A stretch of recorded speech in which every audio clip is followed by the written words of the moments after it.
দশম শ্রেণীর ছাত্রছাত্রী বন্ধুরা, আশা করি তোমার সবাই ভালো আছো। আজ আমরা যে বিষয়টি নিয়ে আলোচনা করব দশম শ্রেণীর ফার্স্ট ইউনিট টেস্ট অর্থাৎ প্রথম পর্যায়ক্রমিক মূল্যায়নের গণিতের প্রশ্নপত্র নিয়ে। এই মুহূর্তে আমরা হাতে পেয়ে গেলাম একটি স্কুলের ক্লাস 10-এর 2026 সালের ফার্স্ট ইউনিট টেস্টের গণিতের প্রশ্নপত্র। ভালো করে প্রশ্নপত্রটা দেখে নাও। ফুল মার্কস তোমাদের রয়েছে 40, সময় তোমাদের রয়েছে 1 ঘন্টা 30 মিনিট। একে থেকে সঠিক উত্তর নির্বাচন করো, দেখে নাও।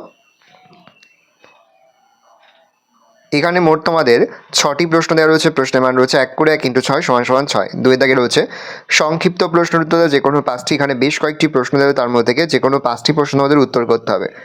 ভালো করে অঙ্কগুলো দেখে নাও, আস্তে স্ক্রল ডাউন করছি। তারপরে 3 দাগে যে কোনো একটি প্রশ্ন দাও, 2টি রয়েছে, একটি করতে হবে। প্রশ্নের মান রয়েছে 5। 2টি অঙ্কই কিন্তু বছরের জন্য ভেরি ভেরি ইম্পর্টেন্ট। তারপরে দেখো রয়েছে তোমাদের 3 দাগে যে কোনো একটি প্রশ্ন, 2টি রয়েছে, একটি করতে হবে। প্রশ্নের মান 3। 5 দাগে রয়েছে যে কোনো একটি প্রশ্ন দাও, এখানেও 2টো রয়েছে, একটি করতে হবে। প্রশ্নের মান 4। 6 দাগে রয়েছে 2টো, একটি করতে হবে। প্রশ্নের মান রয়েছে 3। 7 দাগে তোমাদের 2টি রয়েছে, একটি করতে হবে। প্রশ্নের মান 5। 8 দাগে তোমাদের 2টি রয়েছে, একটি করতে হবে। প্রশ্নের মান রয়েছে 4।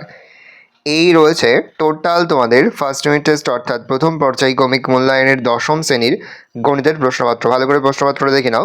যে মুহূর্তে আমরা বিভিন্ন স্কুলের প্রশ্নপত্র হাতে পাচ্ছি, সবার ফার্স্ট ভিডিওর মাধ্যমে কিন্তু আমরা তোমাদের কাছে তুলে ধরি। তোমরা কিন্তু অবশ্যই আমাদের চ্যানেলটা সাবস্ক্রাইব করে রাখবে। ভালো করে প্রশ্নপত্রটা দেখে নাও।